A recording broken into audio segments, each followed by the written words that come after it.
지난 시간에 서론적인 얘기했던 거 얘기하겠습니다. 우리 보통 보수주의 신앙 계열에서는 이 요나서를 요나가 썼다라고 기억합니다. 요나의 이름의 뜻은 뭐라고요? 비둘기.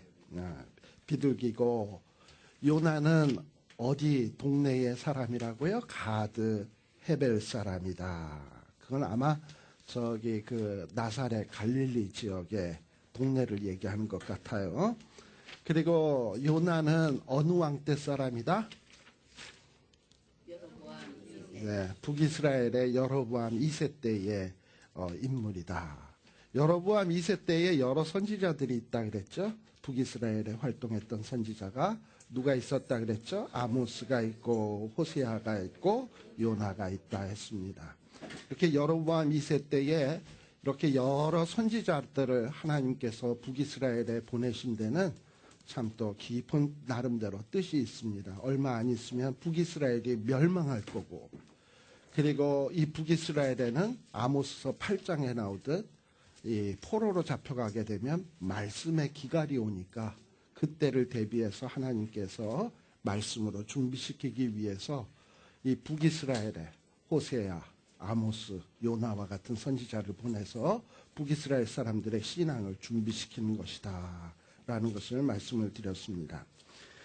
자, 그러면 이렇게 북이스라엘 여로보암 2세 때에 요나가 부름을 받아서 선지자 활동을 하게 되는데, 이 여로보암 2세 때에 나라가 굉장히 부강하게 번창했다 그랬어요.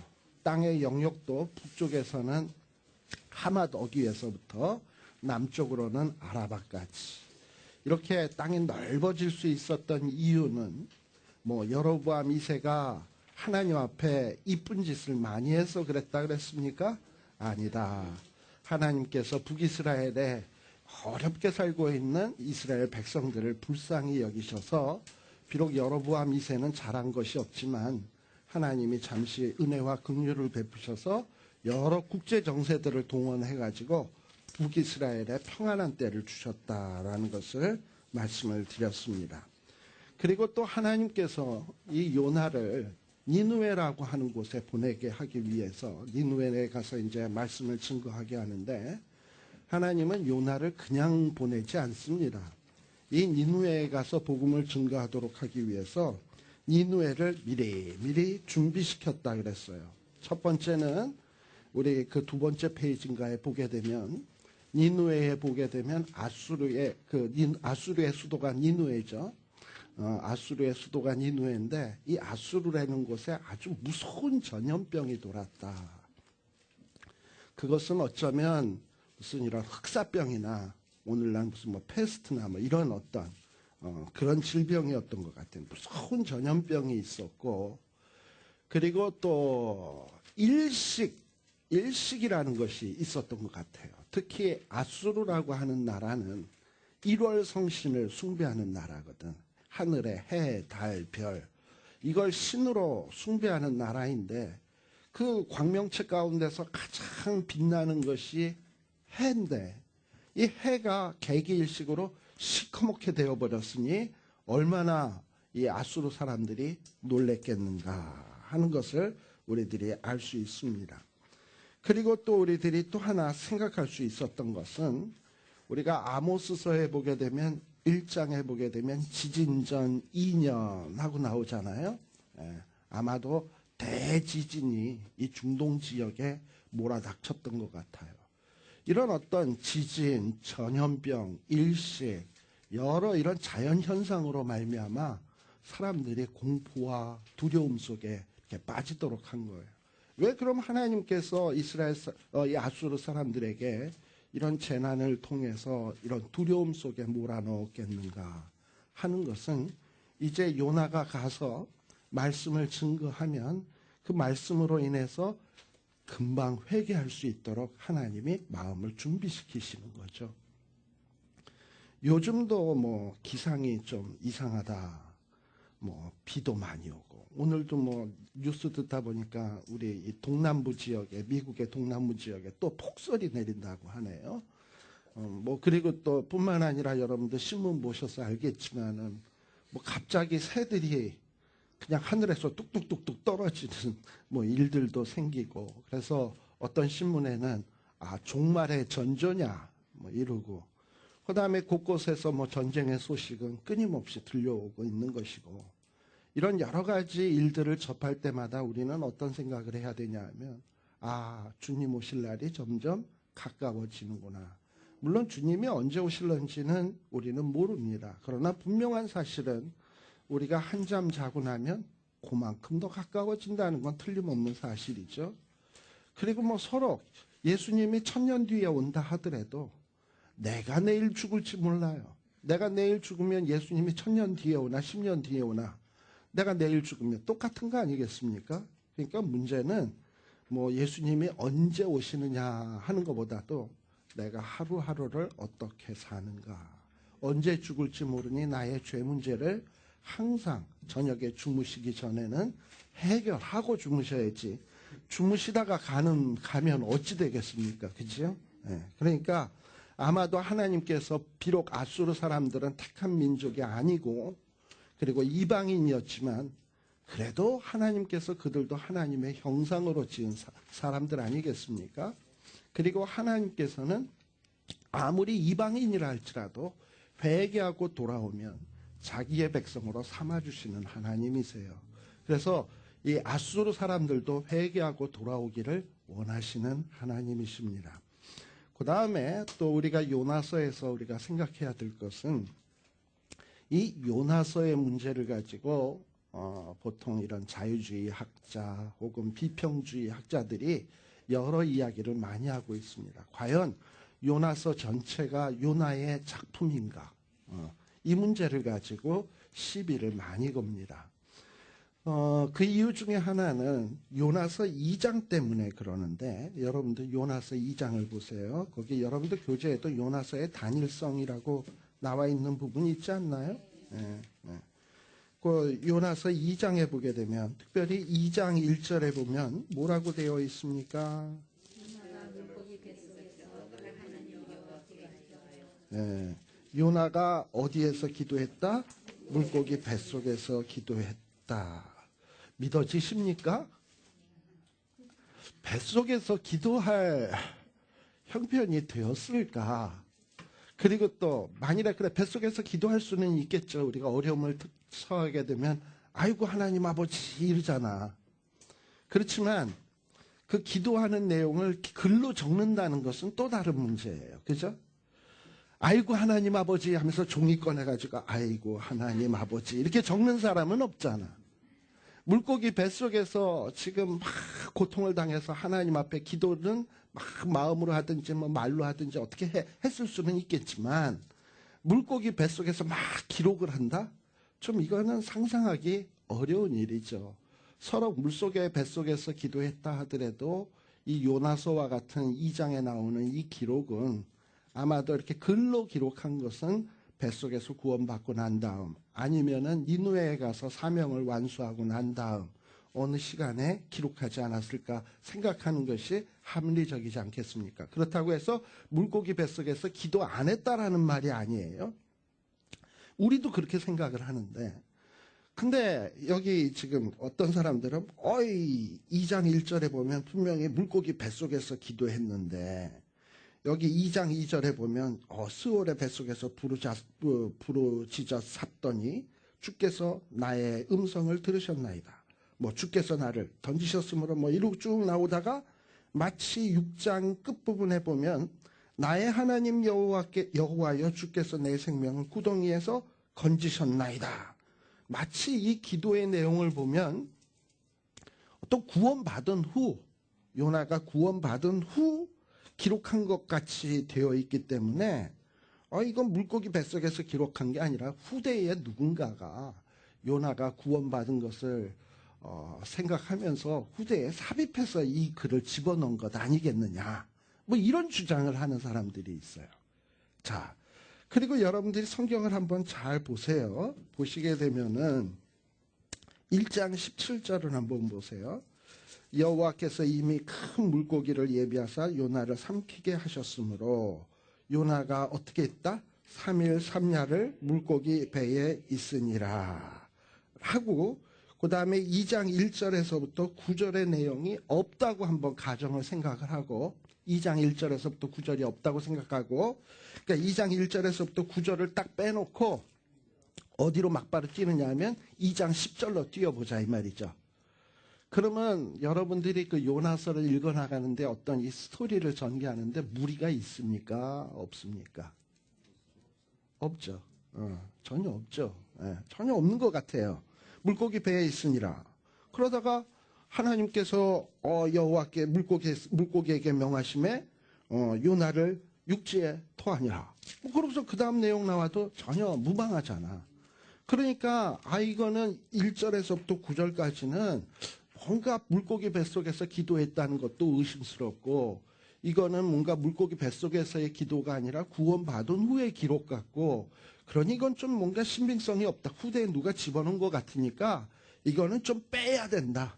요나서에서. 뭐 이런 주장을 하는 사람들이 좀 있어요. 그런데 우리들이 생각해야 될 것이 뭐냐 하면은, 물론 2장 1절에서부터 9절까지의 이 요나의 기도를 딱 보게 되면 분명히 구원받은 후의 기록 같아요. 어떻게 보면. 그리고 요나가 구원받은 후 과거에 그 어려움을 당할 때 회상하면서 쓴 글 같아요. 그렇다고 물고기 뱃속에서 기도 안 했다라는 얘기는 아니지만 분명히 그런 느낌이 들어요.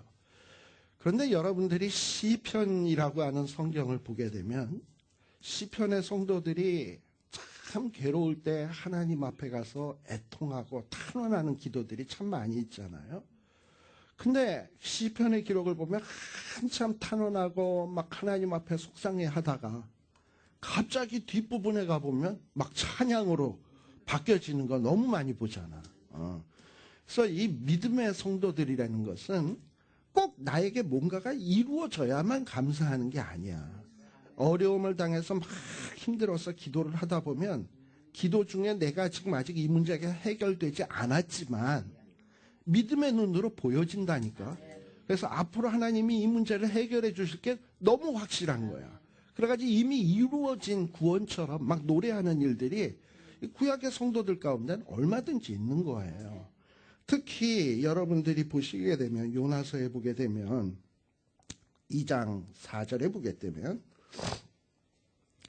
내가 말하기를 내가 주의 목전에서 쫓겨났을지라도 다시 주의 성전을 바라보겠나이다 하였나이다 라는 말이 나와요.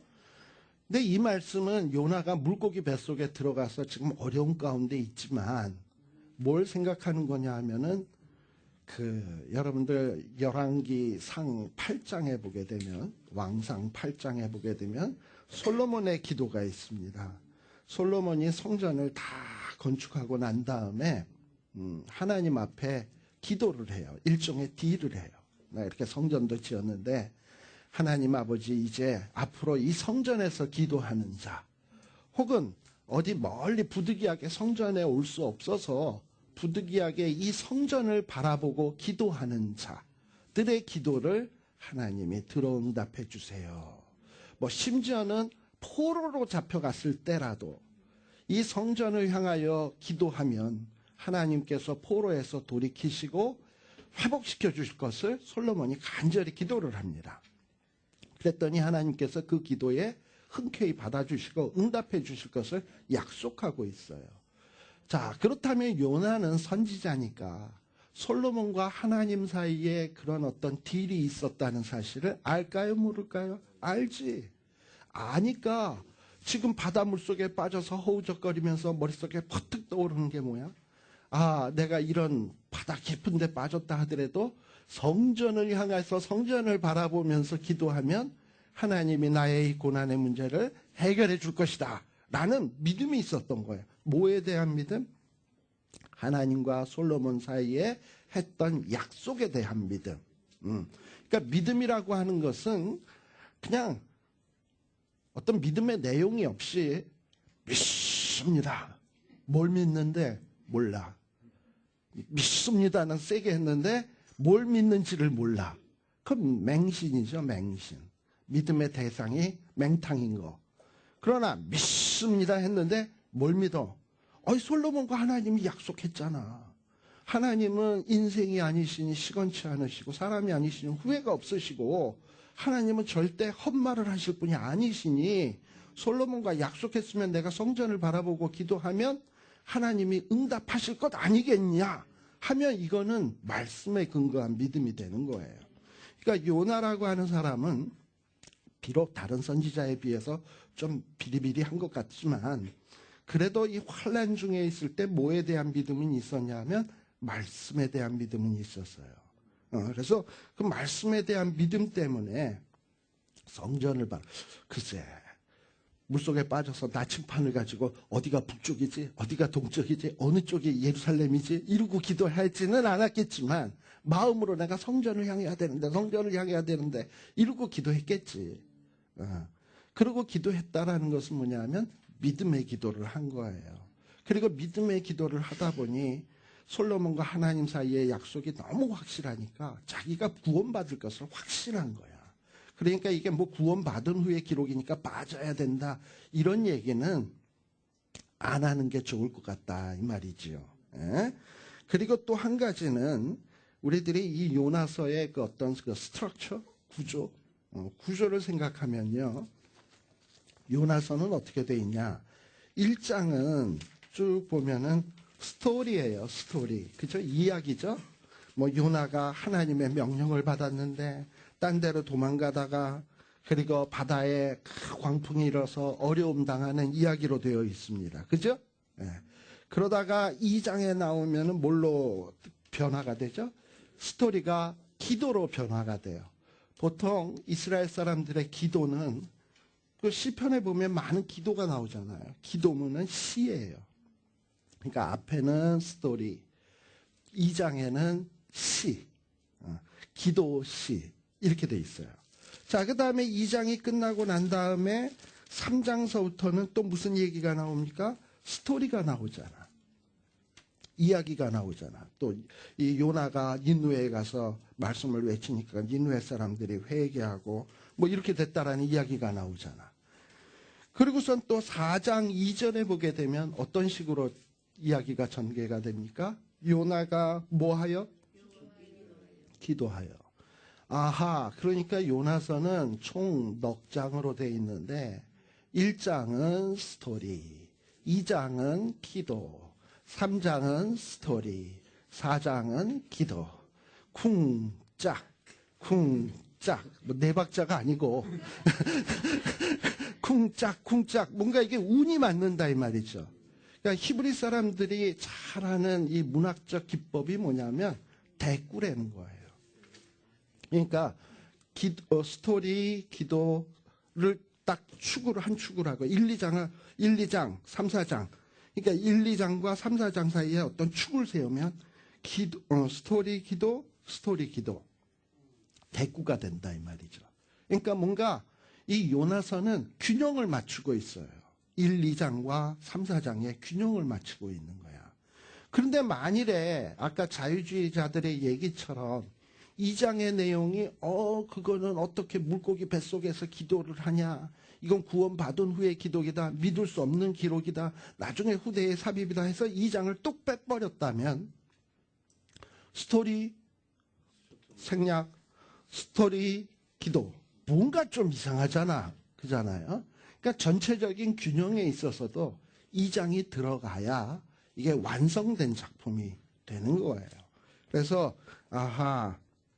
이렇게 자유주의자들의 얘기하는 것, 이거는 뭔가 무리가 있는 것이다. 어떤 이스라엘의 글을 쓰는 문학적 기법에서도 말이 안 되는 것이다. 라는 것을 좀 생각할 필요가 있습니다.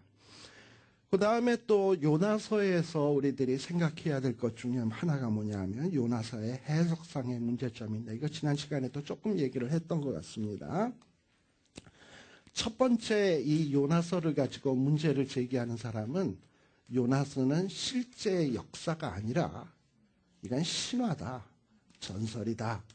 우리가 참 그렇게 생각하기가 쉽잖아요. 어떻게 사람이 물고기 바닷물 속에 빠졌다가 살아나고 또 물고기 뱃속에 있다가 뭐 그렇게 되는 얘기가 이게 뭐 실제 역사 같지가 않잖아요. 그러니까 신화다, 전설이다 라고 주장하는 사람이 있어요. 예?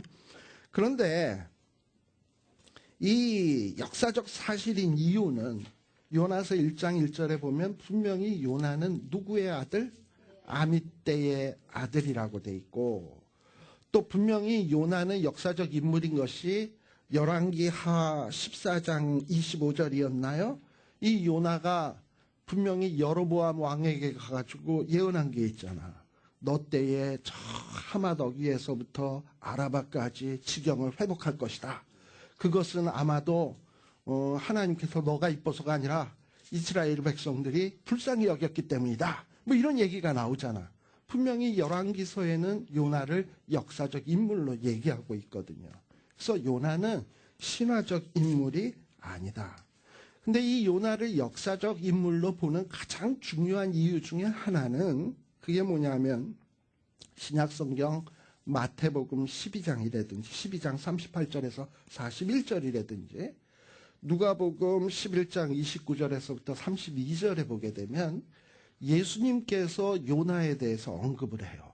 악하고 음란한 세대가 표적을 구하지만 나는 너희에게 보여줄 표적은 요나의 표적이다. 뭐 이런 얘기를 하시거든요.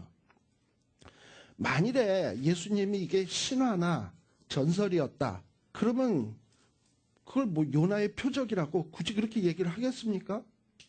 그렇게 예수님이 얘기할 수 있었던 것은 예수님도 요나의 사건을 역사적 사실로 보고 있는 것이고, 또 그 당시 예수님의 말씀을 듣고 배우는 청중들, 이스라엘 청중들도 역시 요나의 사건을 역사적 사실로 보고 있는 것이지 신화적으로 보고 있는 게 아니다 이 말이에요.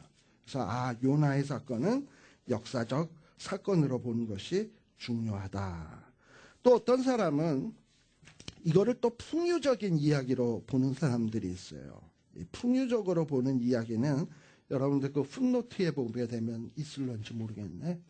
그 풍유적인 거라는 것은 뭐냐 하면은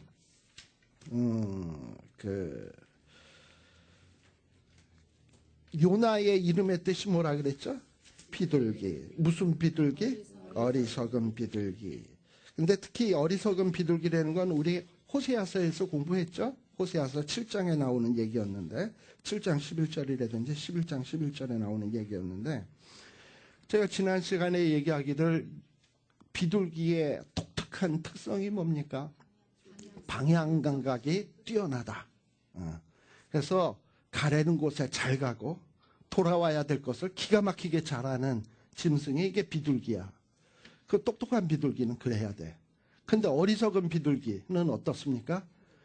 주인이 가라 그랬는데 어디로 가야 될지를 몰라. 돌아와야 되는데 어디로 돌아와야 될지를 몰라. 이게 어리석은 비둘기가 되는 거예요. 마치 요나가 그랬잖아요. 요나가 니누에로 가라 그랬으면 니누에로 가야 되잖아. 근데 왜 어디로 가? 다시스로 가. 비둘기가 만일에 그렇게 했다 그러면 그 비둘기 뭐해? 바베큐를 하든지 그거 뭐 어떻게 하겠습니까? 그거 뭐 버려야지. 그런 비둘기는 그잖아요. 그러니까 비둘기는 방향 감각이 제대로 있어야 돼. 하나님의 백성은 하나님이 우리가 어떻게 살아야 된다, 어떤 방향으로 살아야 된다 했으면 그 방향으로 사는 게 이게 똑똑한 신자인 거예요. 근데 어리석은 신자는 어떻게 된다? 하나님이 일로 가라 그러면 꼭 절로 가. 이거 해라 그러면 꼭 저거 해. 해라 그러면 안 해. 그거 뭐에 쓸 때가 있겠습니까? 소금이 그 맛을 잃으면 밖에 버리워져서 밟히우듯이 버림받는 수밖에. 결국은 비둘기가 방향을 잃어보면 아무 쓸데가 없어요. 요나는 방향 감각을 잃어버리다 보니까 물속에 빠뜨려서 아주 고생하게 되고 물고기 뱃속에 들어가야 됐고 정말 고생을 해야 했어요. 마치 이것이 비유라는 거야. 풍유라는 거야. 그러니까 뭔가를 비유해서 설명하는 거예요. 이스라엘 백성들은 일찍이 하나님 앞에 받은 바 사명이 있다 그랬죠. 그게 뭐냐면 너희는 복의 근원이 될지라. 이스라엘 백성들은 자기네만 축복받는 민족이 아니야. 다른 민족에게까지 복의 근원이 돼야 돼. 그러니까 이스라엘은 이스라엘도 복받아야 되지만 이스라엘로 인해서 누가 복받아야 되냐면 아수르, 아람, 뭐 지금 니누에 같은 나라도 복을 받아야 되는 거예요. 그게 바로 이스라엘 백성의 사명인 거거든. 근데 요나는 그 의식이 좀 없었던 것 같아. 그러니까 아수르가 회개해서 구원받으면 어떡하나, 그게 참 싫었던 인물이거든요. 그러니까 그거를, 그 사명을 감당하지 않고 딴 데로 도망갔던 거죠. 그러니까 제대로 방향을 잡지 못했던 거거든요. 자, 그렇게 방향을 제대로 잡지 못하면 어떻게 되느냐? 고생해야지. 그러니까 이스라엘 백성들이 복의 근원으로서의 역할을 살지 못하면 어떻게 돼야 되냐? 북이스라엘은 아수르의 포로로 잡혀가야 되고, 남유다는 바벨론의 포로로 잡혀가야 돼. 마치 요나가 사명을 감당 못해서 물고기 뱃속에 들어가서 아주 심각한 고난을 받아야 됐던 것처럼 이스라엘 백성들도 사명을 감당하지 못할 때는 포로 생활이라는 아수르라고 하는 그 뱃속, 그 다음에 바벨론이라고 하는 그 뱃속에 들어갔다가 고생 진탕하고 난 다음에 정신 번쩍 차려서 나와야 되는 거예요. 그렇다면은 어떻게 보면 이 요나의 스토리는 이스라엘 백성 전체의 역사를 비유하는 어떤 스토리가 될 수 있다라는 식으로 보는 해석이에요. 이게 일종의 풍유적인 해석이에요. 근데 뭐 나름대로 풍유적인 해석은 좀 일리가 있다라는 생각이 듭니다. 그래서 우리가 이 요나서에서 여러 가지 생각할 수 있다라는 것을 여러분들이 생각을 하면서 이 요나서를 봐야 되겠다라는 겁니다. 자, 그러면 오늘 이 요나서의 이 본문 내용을 좀 한번 같이 보도록 하겠습니다.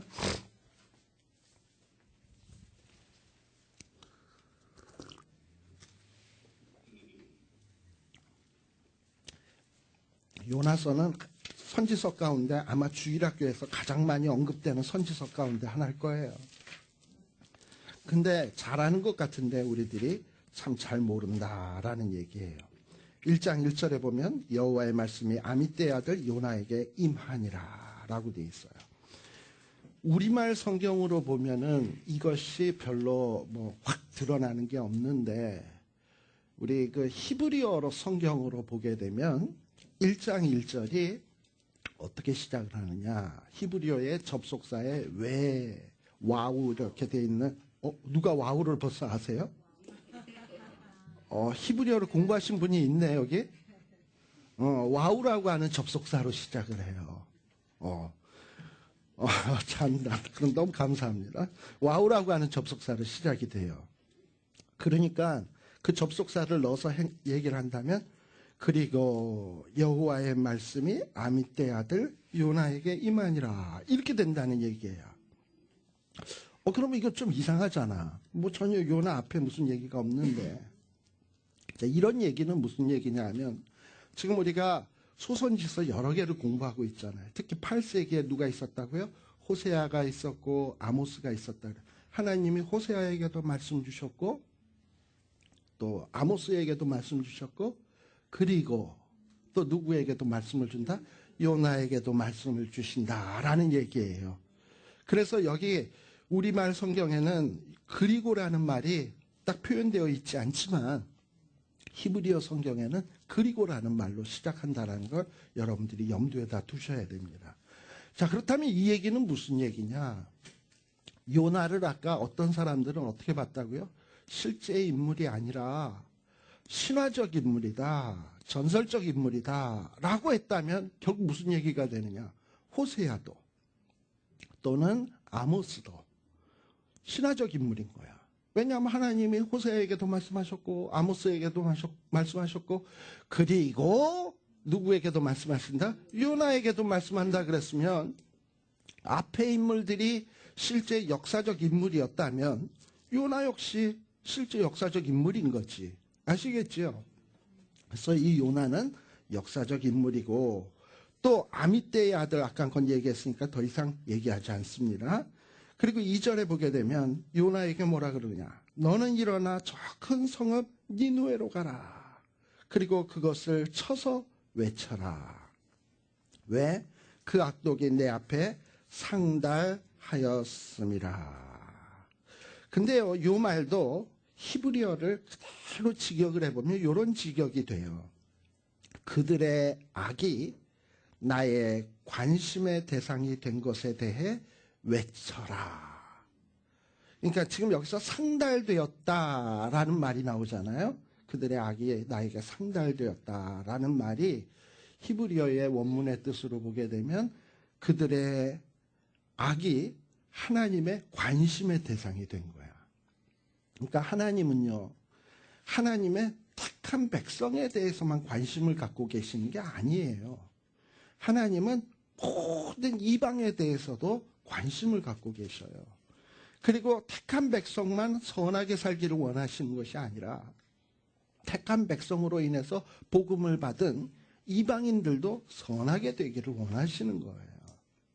그런데 그들의 악이 점점 관영을 해가지고 하나님이 보실 때, 야, 이것들이 이렇게 되면 안 되는데 하고 하나님이 관심을 갖기 시작하면 이건 심각해지는 상황인 거야. 그렇기 때문에 하나님께서는 이 심각해지면 안 되니까 복의 근원인 요나라고 하는 사람을 니느웨에 보내서 가서 외치라는 거지. 너네들 하나님 앞에 죄가 지금 상달되고 있으니까 이렇게 가다가는 너희들 큰일 날지 모른다. 회개하라. 외치라는 거예요. 이렇게 하나님께서는 이방에 대해서도 관심을 갖고 계시고 또 그런 이방인들이 하나님 앞에 돌이키게 하는 일에 이 하나님의 백성인 요나가 사용되기를 원하시는 거예요. 그러니까 이것은 오늘날 우리에게도 마찬가지인 거야. 이 세상이 점점 선해지고 있습니까? 살기 좋은 세상이 돼가고 있습니까? 아니죠.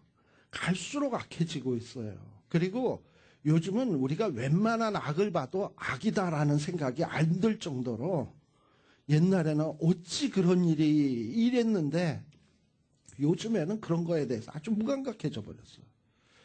예전에는 뭐 이혼을 했다거나 뭐 아무튼 좀 이런 가정 문제가 있으면 교회에서 얼굴을 들고 다니지 못하고, 물론 그것도 좋은 일은 아니지만 아무튼 동네 창피해서 못 다닌다라는 게 있었잖아요. 그런데 요즘은 드라마에 보면 이혼을 안 한 가정이 없어 도대체. 그리고 그걸 보면서도 우리도 지극히 당연하게 생각하면서 보고 있거든. 그러니까 그만큼 세상이 악해지고 있고 정말 폐역해 가고 있다는 사실인데, 그렇다면 그런 자들을 향해서 주님이 우리에게 원하시는 것은 뭐냐? 너희는 가서 모든 족속으로 제자를 삼아 아버지와 아들과 성령의 이름으로 세례를 주고 내가 너희에게 가르쳐 분부한 모든 것을 가르쳐 지키게 하라. 이게 우리가 해야 될 사명이거든요. 근데 우리는 이 사명을 감당해야 되겠다라고 생각하는 사람이 별로 없어. 저 악한 것들은 저렇게 저렇게 악하게 살다가 망하라 그래. 저 내일 아니야. 나만 천국 가면 돼. 우리 보통 이런 마음으로 살지 않냐 이 말이죠. 바로 이것이 요나의 모습이고 오늘 우리의 모습인 거예요. 하나님이 이 이방 나라의 악독이 상달되어서 심각한 수준에 이르렀을 때 요나에게 얘기하는 거예요. 너는 가서 외쳐라 그들에게. 내가 너희에게 가르쳐 분부한 모든 것을 가르쳐 지키게 하라. 우리에게 하는 말과 똑같아. 그런데 3절에 보게 되면 어떻게 시작해? 그러나 하나님은 우리에게 가서 너희는 가서 모든 족속으로 가르쳐 지키게 하라 이랬는데, 그러나 우리는 뭘 어째요? 하나님의 낯을 피하는 거야. 낯을 피할 밖에. 하나님은 명령을 했는데 자기는 안 지키니 그 낯을 어떻게 볼 수 있어? 벼룩이도 낯짝이 있지.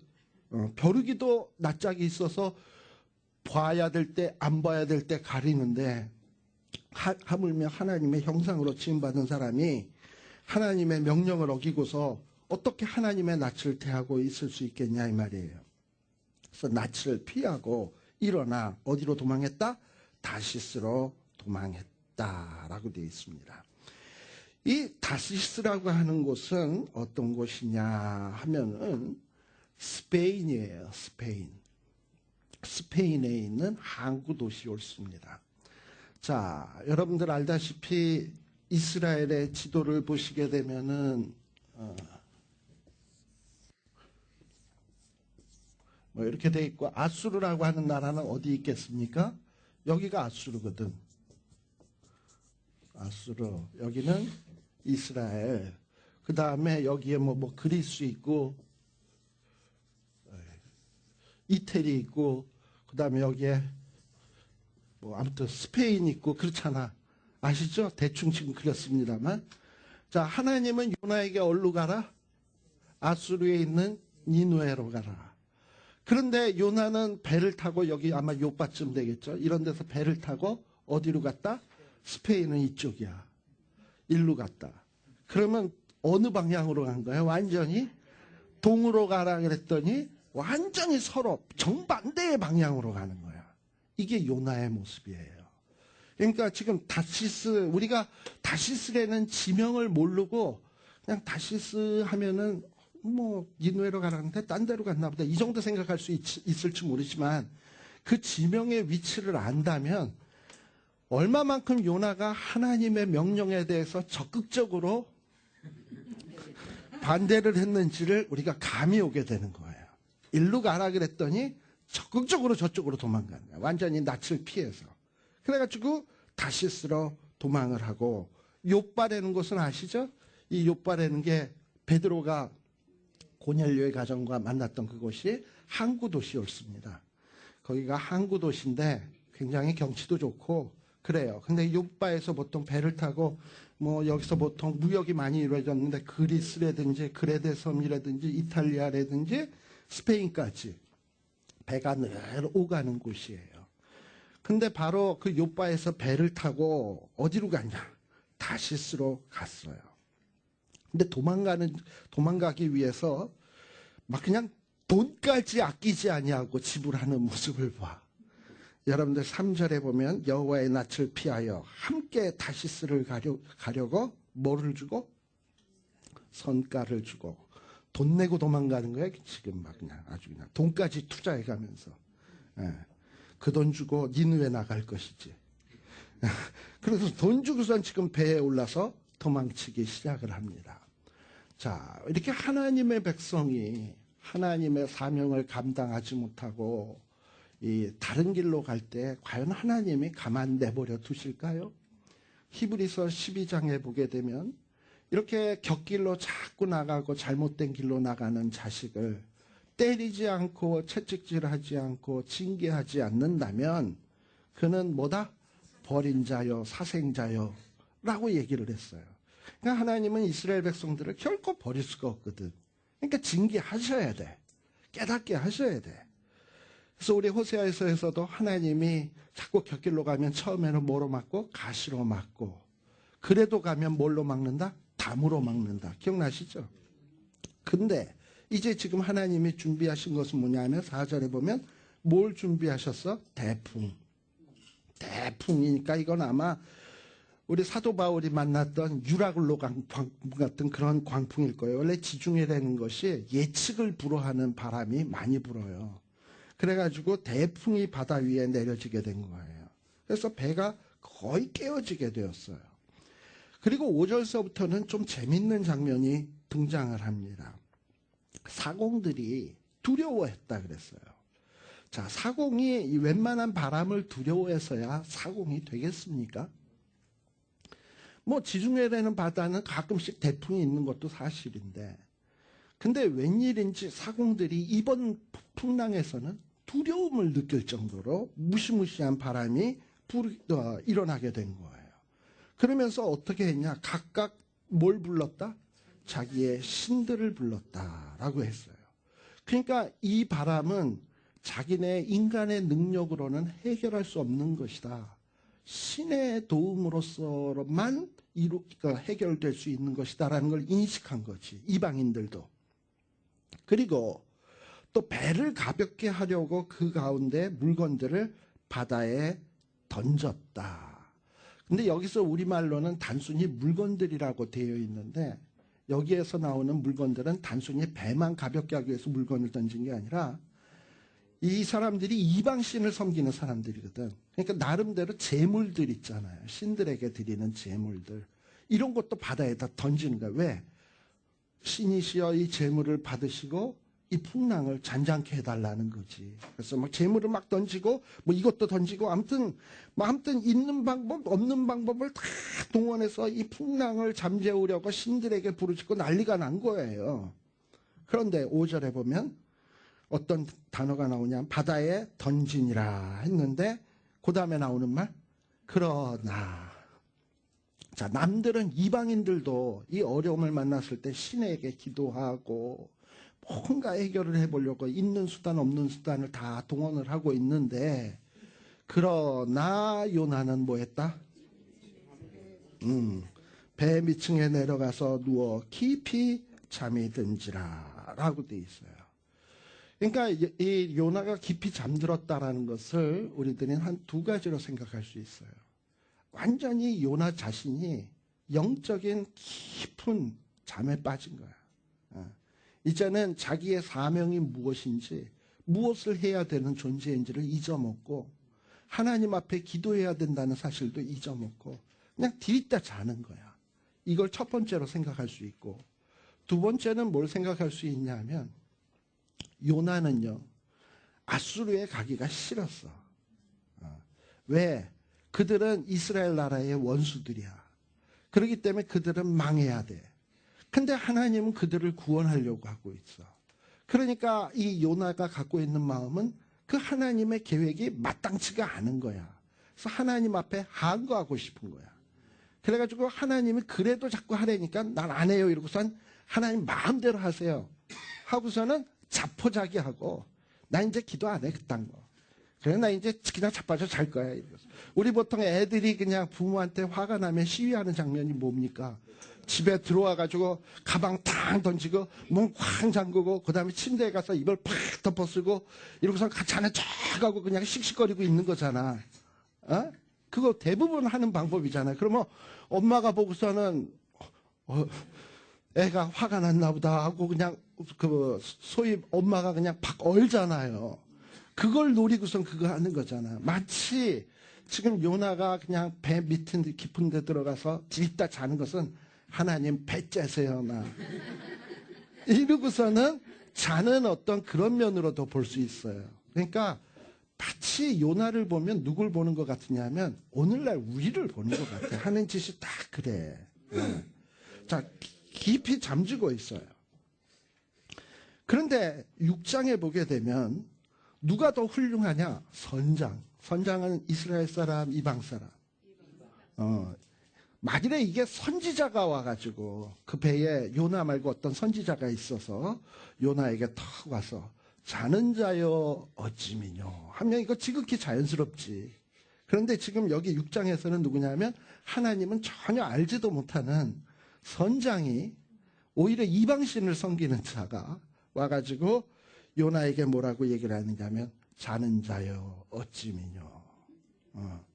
사실요 우리 이 세상이 평안한 것은 이 세상에 이렇게 죄가 관영했는데도 아직도 하나님의 진노의 불이 떨어지지 아니하고 소돔과 고모라처럼 불타지 않는 그 이유가 무엇일까?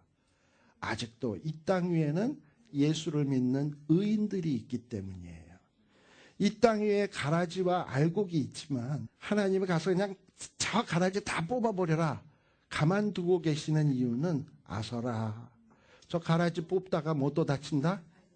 알곡도 다친다. 그래서 지금 냅두고 계신 거야. 그러니까 이 세상이 평안한 이유는 그래도 의인들이 있기 때문이에요. 근데 만일에 의인들이 없고 의인들도 다 타락했다 그런다면 어떻게 되냐면 세상은 하나님의 진노의 심판 혹은 징계를 받을 수밖에 없어요. 그렇게 되면 어떻게 되느냐? 누가 우리를 원망을 하느냐 하면 불신자들. 니들이 바로 살았으면 우리가 그래도 니들 덕에 편안했을 터인데 니들이 그저 영적인 자빠져 잠만 자고 하나님 앞에 제대로 사명 감당하지 않고 그냥 맨 타락을 했으니 우리도 너네 때문에 이 고생하는 것 아니냐 하면서 이방인들이 오히려 우리에게 뭐라 그러냐면 자는 자여 어찌미뇨 라고 얘기할 수 있는 거예요. 그런데 오늘날 그와 같은 모습을 우리 많이 보지 않습니까? 교회 이름은 얘기하지 않더라도 잘 알죠. 부목사님이 그냥 담임 목사를 한 번째를 날려가지고 완전히 뭐 코뼈를 날린다든지, 뭐 또는 또 뭐 큰 교회에서는 무슨 신문사를 중심으로 해서 장로들이랑 뭐 해가지고 그냥 시끌벅적하게 지금도 뭐 법정의 문제로 해결되지 않는 문제들이 벌어지는 것들이 있잖아요. 신문에 그냥 대서특별되면서 맨날 신문에 공개되고 있을 때 세상 사람들은 그것을 보면서 뭐라 그럴까요? 쯧쯧쯧. 예수 믿는 것들이 뭐 이 모양이냐. 저것들은 해야 될 사명은 감당하지 아니하고 이상한 짓들만 하고 있구나 라고 얘기할 거 아니에요. 그러다가 오히려 그들이 우리를 향해서 손가락질할 거예요. 교회가 뭘 하냐 너네들이. 예수 믿는 것들이 이 세상을 위해서 하는 일이 뭐냐. 니들 잠만 자고 있는 거 아니냐 라고 얘기한다 이 말이에요. 자는 자요 어찌 미뇨가 되는 거예요. 그리고선 또 얘기하죠. 뭐라고 얘기합니까? 이렇게 환란이 바람이 불고 있으면 너희들은 뭘 해라? 일어나서 내 하나님께 구하라. 뭐 자기의 신에게 구하라는 것도 아니야. 우리도 우리 신에게 구하고 있는데 너는 네 하나님께 기도해야 될 것 아니냐. 참 누가 더 신앙이 좋으냐 하면 선장이 훨씬 더 신앙이 좋아. 또 거기에다가 또 뭐라고까지 얘기하냐. 네가 기도하면 하나님이 우리를 생각하사 망하지 않게 하시리라. 아주 선장님의 신앙이 훌륭하죠. 예. 이러고서는 그래요. 그리고서는 이제 또 어떻게 하냐. 그들이 서로 이르되 야 그럼 이렇게 풍랑이 일어난 원인이 무엇인가. 무엇 때문에 그런가 하고 따져보기로 했어요. 이것도 아마 신앙이 있었던 것 같아요. 잠언서에 보게 되면 사람이 제비를 뽑으나 그 제비 뽑는 것은 사람에게 있지만 그 뽑아서 결정되는 건 하나님의 뜻이잖아요. 그런 믿음이 있었던 것 같아요. 그래서 제비를 뽑아가지고 요나가 당한 거예요. 이 제비 뽑는 사건은 여러분들 여러 번 있었던 거 아시죠? 아간이라고 하는 자가 여호수아서에 보게 되면 아간이라고 하는 자가 아주 그냥 몰래 진짜 아무도 모르게 다 이렇게 싹 이렇게 뒤로 빼돌렸어요. 증거도 그때 CCTV도 없었고 뭐 어떻게 기록해 놓을 수 있는 방법이 없었어. 찾아낼 도리가 없어. 증거가 없으니까. 그런데 뭐 어떻게 했습니까? 제비를 딱 뽑으니까 딱 걸렸잖아. 그러니까 그건 뭐냐면 제비 뽑는다라는 것은 하나님이 해달라고 하는 하나님을 신뢰하는 표현인 거예요. 그러니까 어떻게 보면 이 이방인들이 오히려 더 신앙적인 것 같아. 그래가지고 누가 뽑혔냐? 요나가 뽑힌 거예요. 그래서 이 요나에게 찾아와서 이제 신문을 하는 게 8절입니다. 이 재앙이 뭐 때문에 우리에게 임하였는지 구하라. 네 생업이 무엇이냐? 짭이 뭐냐? 어디서 왔냐? 고국이 어디며 어느 민족에 속하였느냐? 만일에 우리가 어떤 사회적인 문제를 일으켰어요. 나 때문에 지금 아주 문제를 일으켰어. 근데 여러분들 대부분 뭐 권사님, 장로님, 뭐 목사님 이러잖아요. 근데 우리가 딱 걸린 거야. 너 직업이 뭐냐? 그러면 제가 나 목사예요. 혹은 나 장로예요. 떳떳하게 얘기할 수 있겠습니까? 그래도 하나님 앞에 하나님의 이름이 나로 인해서 욕되는 게 죄송스러워가지고 좀 뭔가 이렇게 은근히 감추고 싶겠지. 말 안 하고 싶겠지. 이게 사람의 본심이거든요. 근데 지금 이방인들도 어떤 문제를 앞두고서 요나에게 딱 따져보기를 네 직업 뭐냐? 너 어디서 왔냐? 지금 뭐 아주 조목조목 묻고 있는 거예요. 참 우리 같으면은 적당히 거짓말을 한다든지 난 농부인데요. 이름은 개똥이고요. 저 충청도에서 왔슈. 이러고 얘기를 하고 싶을 건데. 근데 9절에 보게 되면 그가 대답하되 뭐라고 얘기하냐? 나는 히브리 사람이다. 흔히 히브리 사람이다. 히브리 사람이 히브리 사람이라고 얘기하는 게 뭐 이렇게 대수인가 이렇게 생각할지 모르지만 이스라엘 사람들이 자기들을 가리켜 히브리 사람이다라고 표현할 때는 의미가 있어요. 왜냐하면 우리는 이방인과는 다른 민족이다. 우리는 하나님의 택한 민족이다. 그리고 히브리라는 말은 원래 히브리어의 아바르라고 하는 말에서 왔어요. 아바르.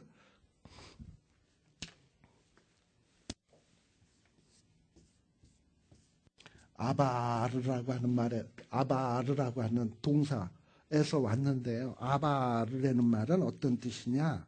건넌다. 그러니까 무슨 강이나 바다 같은 거를 건너는 거 있죠? 건넌다라는 뜻이 있어요. 건넌다.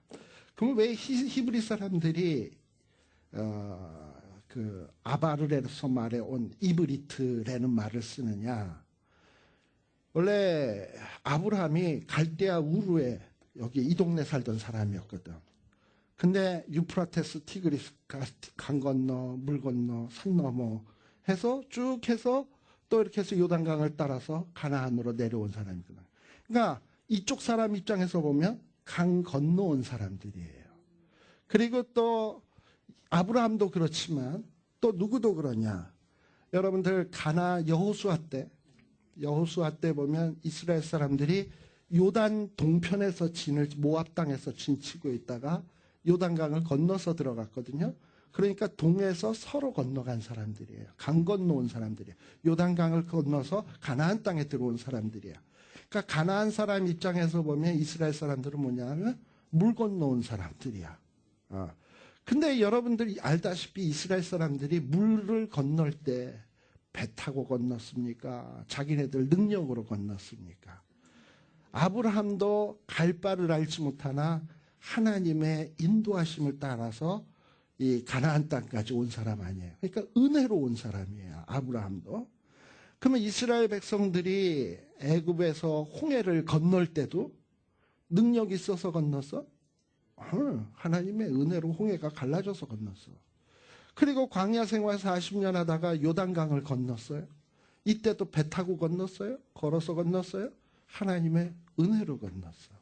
그러니까 이브리 사람이라는 말 속에는 우리는 하나님의 은혜를 받은 거룩한 민족이다. 너희와는 전적으로 다르다라고 얘기하는 이런 의미가 있어요. 근데 지금 요나는 뭐라고 얘기하냐면 맞다.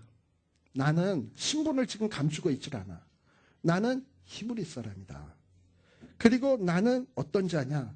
바다와 육지를 지으신 하늘의 하나님 여호와를 경외하는 자다. 지금 하나님을 여태까지는 경외하지 않고 도망쳤잖아. 그러나 지금 환란이 일어나면서 요나는 깨달은 거지. 내가 하나님을 경외해야 될 자인데 하나님의 낯을 피해서 엉뚱한 데로 가다 보니까 지금 이런 문제가 발생이 됐다. 그리고 지금 이방인들에게 손가락질을 당하게 되었는데 이 순간에도 내가 베드로가 예수님을 모른다고 3번 부인했던 것처럼 나의 신분을 부인한다든지 하나님을 믿는 사람이라는 사실을 부인한다든지 이래서는 안 되겠다. 그냥 다 완전히 밝히자 하고 드러내는 거예요. 지금 다 드러내는 거야. 그리고 내가 이렇게 하나님을 경외하는 자인데 내가 이렇게 하나님의 낯을 피했기 때문에 아마 이 재앙이 당한 것이다 라고 얘기하는 것이죠. 왜냐? 8절에 보게 되면 무리가 묻는 질문의 내용의 요지가 무엇입니까? 재앙이 왜 임했느냐라는 것이에요. 그랬는데 10절에 보면 재앙이 왜 임했다? 자기가 요나가 여호와의 낯을 피함인 줄을 그들에게 고하였으므로. 그러니까 재앙이 왜 임했냐? 내가 하나님의 낯을 피했기 때문이다. 그래서 이렇게 딱 고하게 되니까 어떤 일이 벌어졌냐? 여러분들이 보게 되면 10절에 보면 무리가 뭐하고? 아니 그 앞에 알고 저 호세아서에 보게 되면 지식이 없으므로 망하는도다. 아시죠? 네. 자, 그렇다면 지금 무리가 뭘 알았어? 요나라고 하는 사람은 지금 바다와 육지를 지으신 하나님의 여호와를 경외하는 자다. 그러니까 지금 이 대풍이 일어난 건 누구 때문이다? 하늘과 바다를 지으신 여호와가 지금 풍랑을 일으키는 거다. 근데 이분이 왜 풍랑을 일으키냐? 하나님의 은혜를 받은 히브리인이 하나님의 은혜를 받고 사명 감당하지 않고 엉뚱한 짓거리를 하고 있으니까 하나님이 진노해서 지금 대풍으로 모든 사람을 지금 진멸하려고 하는 거다. 하니까 이전에 이들은 누구를 섬겼던 사람들이에요? 풍랑이 일었을 때 각기 자기 신들에게 기도했던 사람들이야. 그런데 지금 누구를 통해서? 요나를 통해서. 물론 요나가 잘한 일은 하나도 없지만 그래도 지금 마지막 잘한 일은 뭐냐면 신분을 감출 만한 상황에서 감추지 아니하고 딱 까발린 거죠. 그리고 자기의 잘못이 뭐다라는 거 시인한 거죠. 왜 재앙이 일어났는지 원인에 대해서 분명히 얘기한 거죠. 그런 어떤 만일에 100점이라 그런다면 신앙이 전체가 100점이라 그런다면 한 61점 겨우 패스한 정도야. 그 정도의 점수만의 그 행동을 통해서 지금 무리들이 뭘 깨달았냐? 하나님에 대해서 알았고 하나님의 능력을 알았고 하나님의 심판을 한 거예요. 그러니까 요나는 어떻게 보면 이런 61점짜리의 행동을 통해서 뭘 보여주는 거냐면 복의 근원의 역할을 하고 있는 거예요. 누구에게? 지금 뱃속에 있는 이방인들에게. 이해되시죠? 네.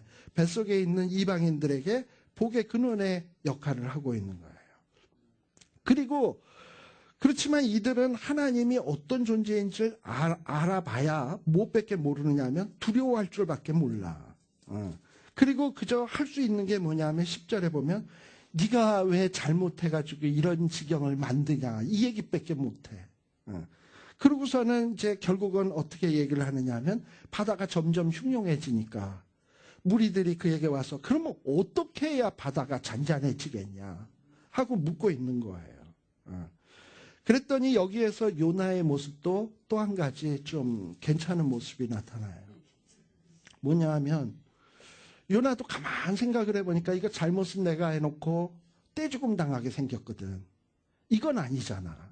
죽으면 자기만 죽으면 됐지. 왜 자기로 인해서 이 여러 사람들을 다쳐야 돼?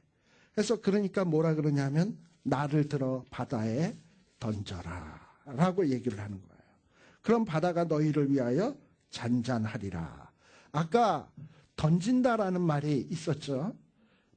선원들이 물건들을 던진다는데 그 단순한 물건들뿐만 아니라 재물을 던졌다 그랬죠. 재물을 던짐으로 인해서 지금 당하는 화를 면하게 해달라는 의미도 있다는 거예요. 자, 그렇다면 지금 요나를 바다에다 던진다면 요나가 뭐가 되는 겁니까? 재물이 되는 거죠. 재물로 인해서 누가 평안을 누립니까? 그 안에 배 안에 있는 사람들이. 이사야 53장에 보게 되면은 그가 찔림으로 그가 채찍에 맞춤으로 아시죠? 예. 그러니까 어떻게 보면 지금 요 모습은 뭐랑 비슷하냐 하면은 요나랑 감히 예수님을 견줄 수는 없지만 어쨌든 요나의 죽음 바다에 들어감으로 인해서 그래도 배 안에 있는 사람들이 산단 말이죠. 그가 물속에 빠짐으로 배 안에 있는 사람이 나음을 입었도다. 이사야 53장 표현에 의하면 아시겠죠? 그래서 자기를 던지려는 거야. 그리고 왜 그러느냐? 너희가 이 폭풍을 만난 것이 나의 연고인지를 내가 아노라. 근데 예수님하고 비교할 수 없는 것이 예수님은 죄 없이 들어갔지만 이거는 누가 죄가 없냐면 선원들이 죄가 없고 진짜 죄가 있는 거는 요나가 죄 있으니까 지가 빠지는 건 당연한 거야. 그러니까 감히 요나와 비교할 수 없어요. 근데 그럼에도 불구하고 아까 제가 얘기했지만 누가복음과 마태복음에서는 예수님이 뭐라고 얘기를 하느냐 하면 요나와 자기를 비교하고 있다는 거예요. 그러니까 때로는 하나님께서는 하나님이나 예수님은 우리 인간들에게 하나님이 주시고자 하는 계시의 내용을 잘 이해되도록 하기 위해서 하나님이 지극히 미천한 것에 자기를 비유하셔. 그러니까 지극히 미천한 요나에게 지금 자기를 비유를 하고 있는 거예요. 때로는 우리 호세아서에서도 봤습니다만 심지어는 썩이는 것, 좀 또는 사자 뭐 이런 어떤 짐승에도 자기를 비유를 하셔. 이게 왜냐? 우리를 이해시키기 위해서 그러는 거예요. 자, 그러면서 지금 얘기를 해요. 자, 그래서 요나가 자기 뱃속에 물속에 던지려는 거죠. 그랬더니 13절에 이 선원들이 옳다 좋다 하고선 그래 빨리 우리 살아야 되겠으니 너 던지자 하고서 지금 던지고 있습니까? 13절에 보면 세 글자. 뭐로 시작해? 그러나로 시작하고 있다는 거예요. 지금 요나를 던진다고 해서 선원들이 욕먹을 이유가 하등이 없어. 심지어는 요나에게 원성살 이유도 없어요. 던져도 돼. 요나가 던지라 그랬는데 뭐. 그리고 누구도 그걸 갖고 탓할 이유가 없어요. 그럼에도 불구하고 지금 선원들은 뭘 하고 있는 겁니까? 그러나 힘써 노를 저 배를 돌리고자 하다가 라고 얘기를 하는 거예요. 왜 이랬을까요? 힘써 그래도 요나를 던지지 않는 이유는 그래도 요나들을 한번 살리고 싶다라는 거지. 자기네들도 살고 모두가 살고 싶은 거야. 그러니까 이 모습 속에서 우리는 뭘 할 수 있냐면 요나는 어떤 심정을 가진 사람이었냐면 나는 히브리 사람이다. 이방인들은 개만도 못하다. 이방인들은 죽어야 된다. 우리 히브리 사람만 살아야 된다. 라는 그릇된 선민의식? 아시겠죠? 자기네만 살면 된다. 라는 이런 생각. 딴 것들은 망해야 된다. 라는 이런 생각 속에 살고 있는 거예요. 반면에 지금 이방인들은 뭐예요? 그 잘난치 않은 히브리인도 그것도 또 잘못한 히브리인도 가능한 하면 살려야 되겠다. 라는 마음을 갖고 있는 거예요. 그러니까 지금 누구는 이스라엘 사람인 그것도 이스라엘의 선지자라고 하는 요나가 그러니까 이스라엘을 전체를 대표할 만한 신앙인이죠. 이런 자가 지금 누구만도 못하냐 하면은 이방인 선원만도 못한 거야. 때로는 우리 신자들이 살다 보면 그런 모습을 참 많이 봐요. 소위 예수 믿는 신자다, 하나님의 백성이다 하는데 실제 사는 모습 보면 세상 사람만도 못해.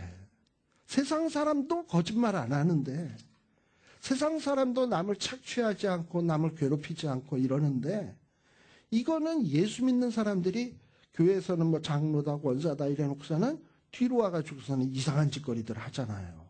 거짓말하고 사기치고 못된 짓하고. 나 미국에 와서 목사한테 사기당했다는 사람 많이 봤어요. 특히 영주권 관련 문제로 인해서 아주 그냥 목사한테 사기당했대. 몇만 불씩 뜯겼대. 죽일 놈들이라고 막 그냥 입에 거품을 물고 얘기하는 사람 직접 만난 것만 하더라도 손가락이 한 5손가락 안에 들어. 예. 참 그래서야 되겠냐 이 말이죠.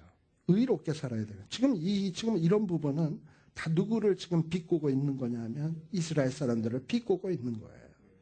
자, 또 보세요. 14절에 보면 아까 무리들은 다른 신들에게 기도했습니다. 근데 요나의 모습을 통해서 변화되었어요. 이제 기도를 누구에게 하느냐? 무리가 여호와께 부르짖어 가로되 여호와여 뭐한다? 구하고 구하오니. 히브리어에는 강조의 용법이 뭐냐면 반복이야. 근데 구하고 구한다라는 거는 무지무지 열심히 구하는 거야. 무지무지 열심히 지금 구하는데 이 사람의 생명 까닭에 우리를 멸망시키지 마옵소서라고 얘기를 하고 있어요. 그리고 또 뭐라고 얘기하냐면 하나 좀 희한한 일이 있어요. 무죄한 피를 우리에게 돌리지 마옵소서. 이게 말이 됩니까? 지금 요나는 어떤 자야? 하나님 앞에 무죄, 유죄. 유죄. 그러면 이방인들이 뭐라고 얘기를 해야 됩니까? 이놈의 이 죄지은 이 인간 때문에 우리를 멸망시키지 마옵소서 해야 될 것 아니겠습니까? 그죠? 그런데 지금 이방인들은 뭐라고 얘기하냐면 요나를 무죄한 자라고 얘기를 하고 있어요. 왜 이렇게 얘기를 할까? 그랬더니 어떤 주석가들은 이런 얘기를 해요. 그래도 이방인들과 유대인들 하면 그래도 조금 나은 게 자기네들 입장에서 보면 그래도 좀 나은 게 이 사람 아니겠는가. 그래서 이 무죄한 자라고 하지 않았겠는가. 또는 어떤 사람은 아까 얘기하냐면은 이 요나는 그래도 선지자 아닙니까? 그리고 이 선원들도 뭐냐면 종교심이 있는 사람들이었거든. 그러니까 문제가 생기니까 기도했잖아. 자기 신들에게. 그러니까 원래 이 종교심이 있는 자들은 어떤 이런 종교인들을 알아봐.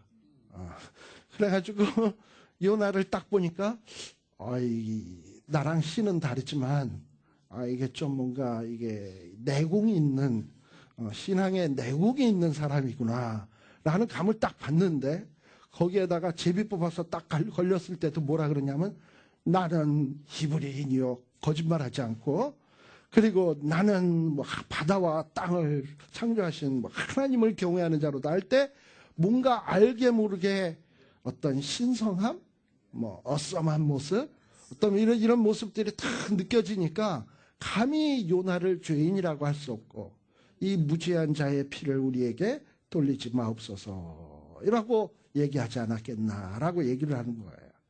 자, 그리고 주 여호와께서는 주의 뜻대로 행하심이니라. 하다 안 되니까 결국에는 기도하고 그래도 안 되니까 요나를 들어서 바다에 모함에 던짐에 바다에 뛰노는 것이 곧 그친지라라고 되어 있습니다. 자, 그래가지고 그 바다가 잔잔해졌어요. 사실 요 1장을 지금 우리가 쫙 한번 세심하게 봤습니다만은 사실 요나서 내용 했을 때 2장, 3장 뭐 이렇게 구원받는 내용들은 우리들이 잘 알고 있어도 1장 안에서 흔히 내포하고 있는 스토리 속에서 내포하고 있는 의미들이 다가오십니까? 이런 내용을 담고 있기 때문에 이 요나서는 어떻게 보면 니느웨 사람과의 관계거든. 또는 이방인이라고 해봐야 배에 타고 있는 선원들과의 관계의 얘기거든. 그렇다면 히브리어로 기록되지 아니하고 아수르어로 기록되든지 선원들의 나라의 말로 기록된다든지 해야 되는데 이 말씀이 히브리어로 기록이 되었거든. 누구 읽으라고? 아수르 사람이 아니라 이방인이 아니라 이스라엘 사람 읽으라고. 그렇다면 이 1장의 내용들은 단순한 이야기를 전달하려고 하는 것이 아니라 이스라엘 사람들에게 뭔가 그들의 그릇된 민족의식, 선민의식을 꼬집고 그들이 갖고 있었던 하나님께 대한 사명을 감당치 못할 때 어떤 비극이 올 것인지 이런 것들을 이 모양 저 모양으로 지금 드러내고 있는 거예요. 그러니까 이 글은 누가 읽어야 되냐? 이스라엘 사람들이 읽어야 되는 거예요. 아시겠죠? 자, 그리고 16절에 보니까 이제 이 사람들이 결국은 이 사건을 통해서 회개했어. 어떻게? 그 사람들이 여호와를 이제 얼마큼 두려워해? 크게 두려워. 처음에는 자기 신들에게 기도하다가 두려워하다가 그 다음에 하나님께 기도하다가 이제는 얼만큼 하나님을 두려워해? 크게 두려워해야 돼. 예. 어찌됐건 신자란 세상 사람들에게 하나님을 드러내는 자여야 됩니다. 그래서 우리의 모습을 통해서 세상이 하나님을 두려워하도록 만들어야 돼요. 하나님을 경외하도록 만들어야 돼요. 물론 요나는 잘한 것은 없어요.